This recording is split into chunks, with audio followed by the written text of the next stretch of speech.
For centuries, humanity had searched the stars, hoping to find signs of intelligent life. They sent signals into the void, built powerful telescopes, and launched ships beyond the solar system. But the universe remained silent.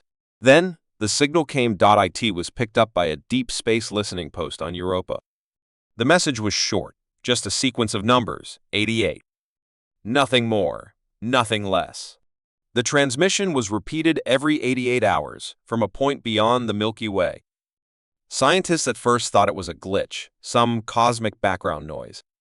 But when they analyzed it further, they realized the truth: it was deliberate. Someone, or something, was sending a message. The United Earth Space Command, UESC, immediately dispatched the exploration vessel Horizon to investigate. The ship, equipped with the latest technology, carried a team of elite scientists and military personnel. Their mission was simple: trace the source of the signal and make first contact. For months, the Horizon traveled through deep space, following the mysterious transmission. As they neared its origin, strange things began to happen. Systems malfunctioned without reason. Crew members reported hearing whispers in their communication devices, voices that spoke in languages they did not understand. One engineer swore he saw a shadow moving outside the ship, even though they were light years away from any planet. Then, they found it. A massive, ancient station floated in the void. It was unlike anything humanity had ever seen: a perfect black sphere, the size of a small moon, completely smooth, with no visible doors or windows. Yet the signal was coming from inside. As the Horizon approached, a new transmission played over the ship's speakers. This time, it wasn't numbers. It was a voice. "You are the 88th." Silence followed. The crew exchanged nervous glances. What did that mean? The 88th, the what? Captain Reynolds ordered a probe to be sent into the sphere. As soon as it entered, it disappeared. No explosion, no signal loss, just gone, as if it had never existed. The crew debated what to do next. Some wanted to turn back, but others argued that this was the greatest discovery in human history. They couldn't just leave. Against his better judgment, Captain Reynolds led a small team into a shuttle and piloted toward the sphere. As they neared, a circular opening appeared, as if the structure had been expecting them. Inside, they found a city frozen in time. Gigantic towers stretched into the darkness, their lights flickering weakly. Strange symbols covered the walls, resembling constellations. It was clear this place had once been home to a highly advanced civilization. But where were they now? Dr. Patel, the team's lead scientist, examined the walls and made a chilling discovery. The symbols weren't just random. They were warnings. DONOTSTLY, DONOTSPEAK, DONOTBESAEN. Suddenly, the sphere shook. The entire structure came to life. Machines powered up, lights brightened, and something began moving in the shadows. The team ran back to their shuttle, but before they could leave, the voice returned. This time, it was louder. "You are the 88th." The others failed. The shadows formed shapes: tall, thin figures with glowing white eyes. They didn't attack. They only stood there watching. Captain Reynolds shouted for emergency takeoff. As the shuttle escaped the sphere, the opening sealed shut behind them. But just before it did, the voice whispered one last time, "Do not return." Back on the Horizon, the crew tried to analyze the data. Dr. Patel discovered something terrifying. The sphere wasn't sending a signal. It was receiving one.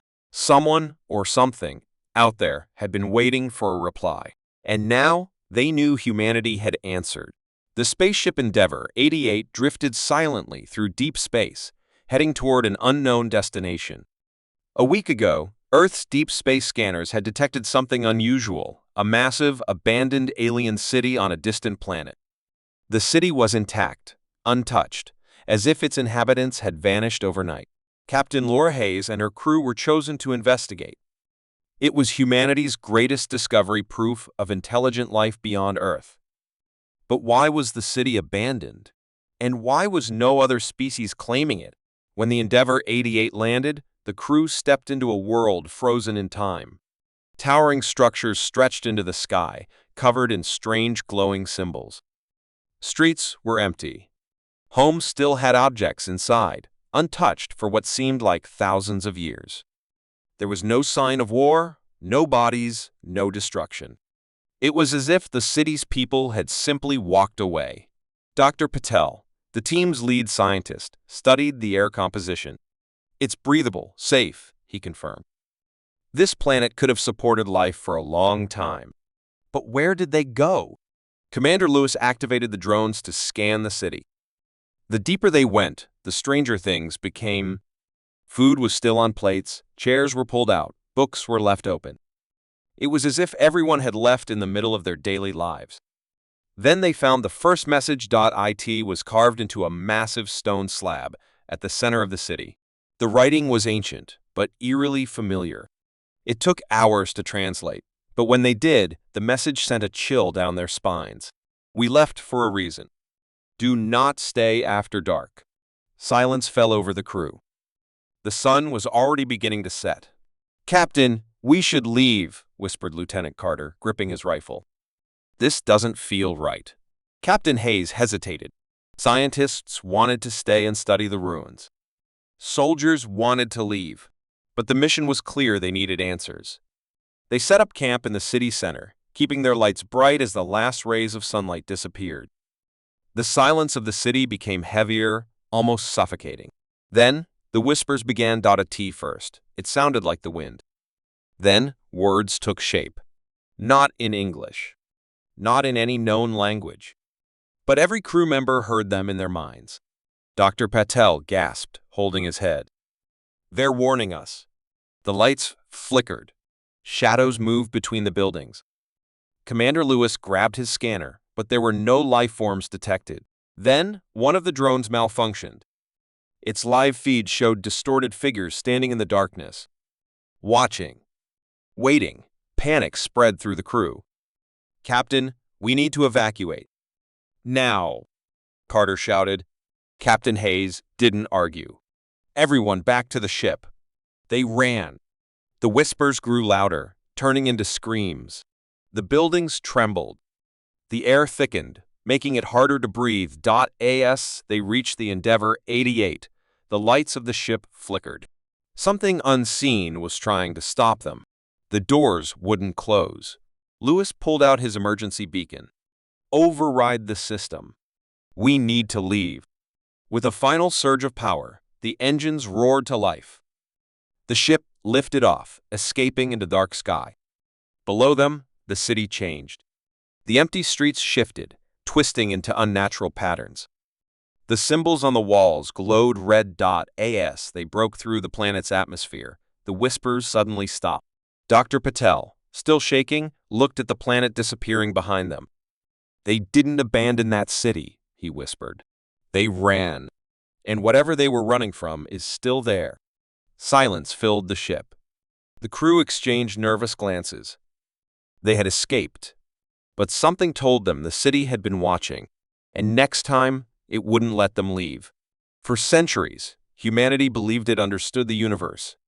Scientists claimed only 0.1% of space contained intelligent life, while the remaining 99.9% was empty. It was a comforting thought humans were rare, special. But they were wrong. Dr. Elias Carter, a top astrophysicist, had been studying an anomaly near the Andromeda Galaxy. Strange fluctuations in space-time hinted at something massive yet invisible. After years of research, his team discovered a hidden pattern. Something was there, something big.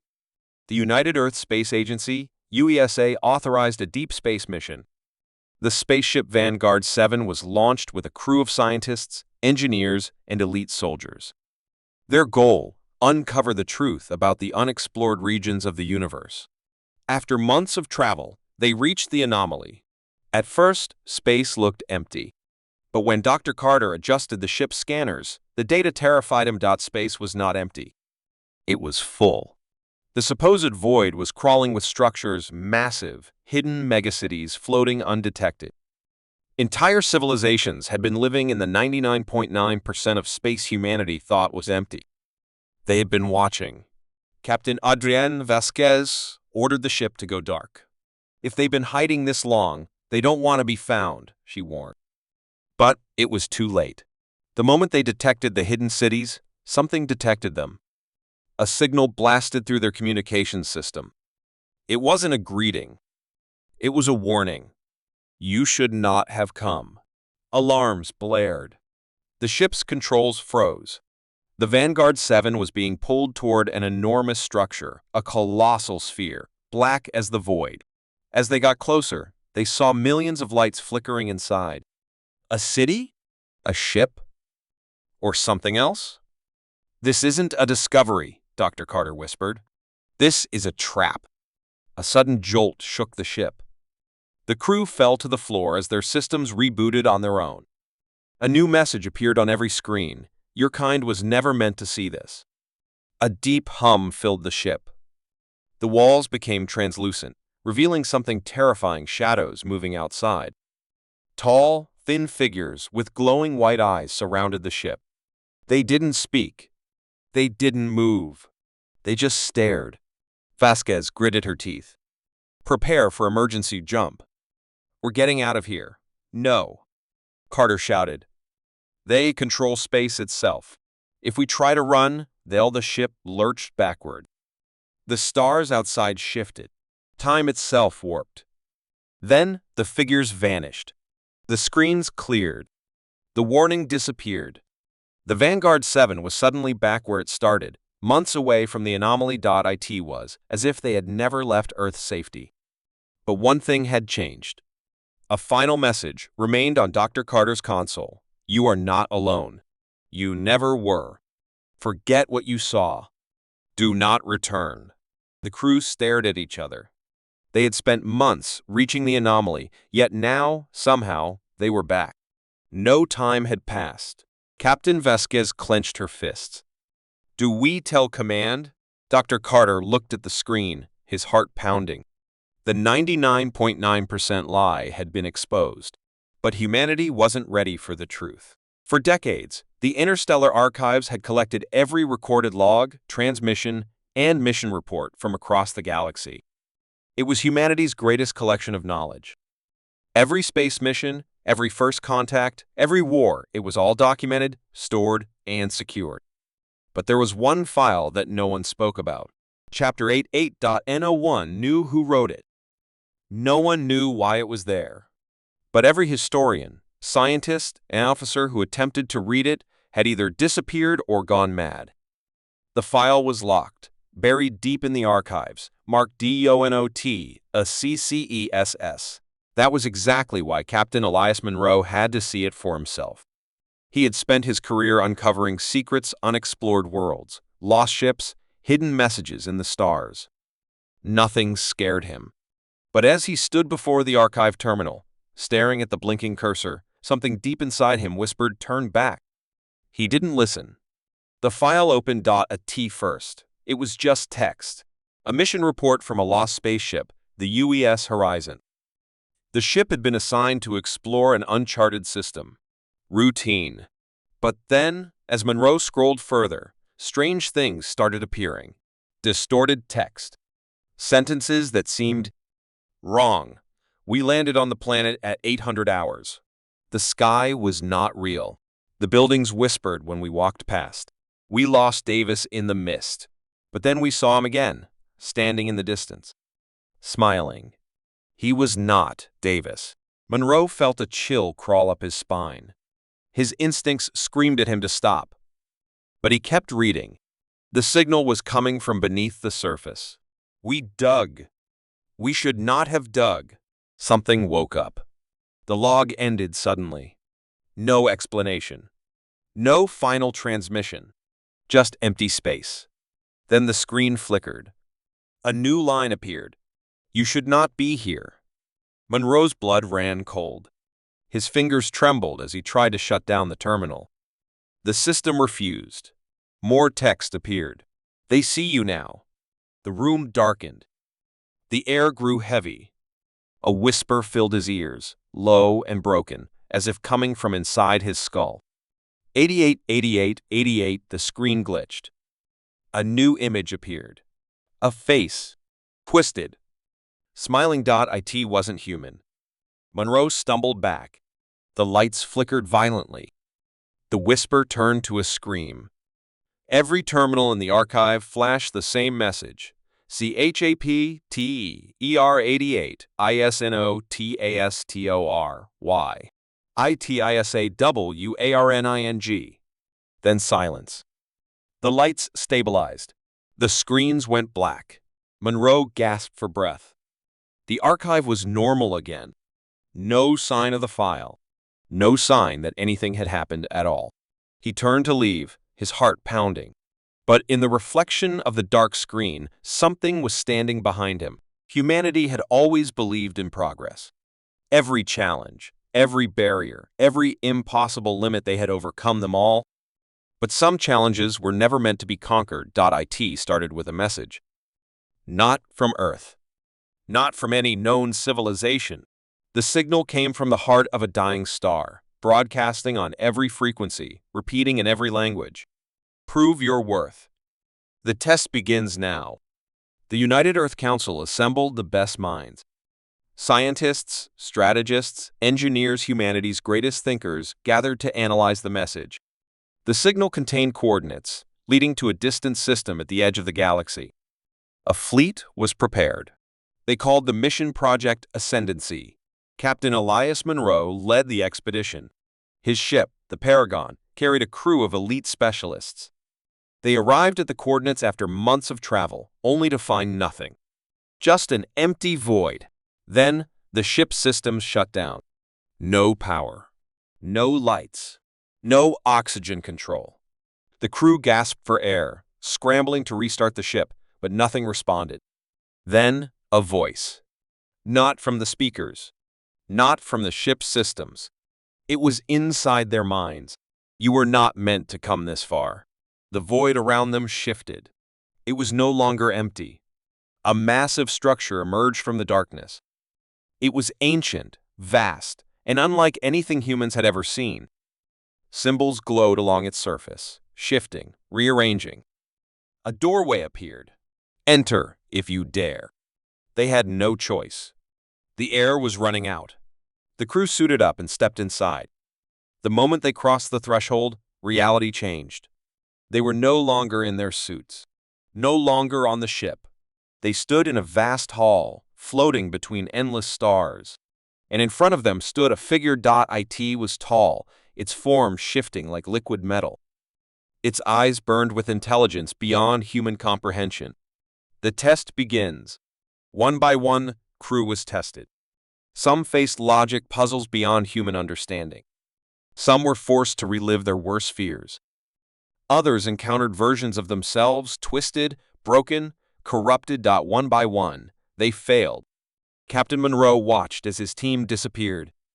Every failure erased them from existence. The test was impossible. Rigged. Finally, Monroe stood alone. What is the point of this? He demanded. Why make us take a test we can't pass? The figure tilted its head. To see if you would refuse. The truth hit Monroe like a thunderbolt. This wasn't a test of intelligence. It wasn't a test of strength. It was a test of obedience. Humanity was never meant to pass. They were meant to walk away. To accept their limitations. To submit. Monroe clenched his fists. We don't bow. We don't quit. The figure's eyes burned brighter. Then you will share their fate. The universe shattered around him. Monroe gasped. He was back on the Paragon. Alone. The crew was gone. No records. No evidence they had ever existed. The ship's systems flickered back to life. The coordinates erased themselves from the logs. The signal was gone. Humanity had been given a warning. Some tests were never meant to be passed. And some doors should never be opened.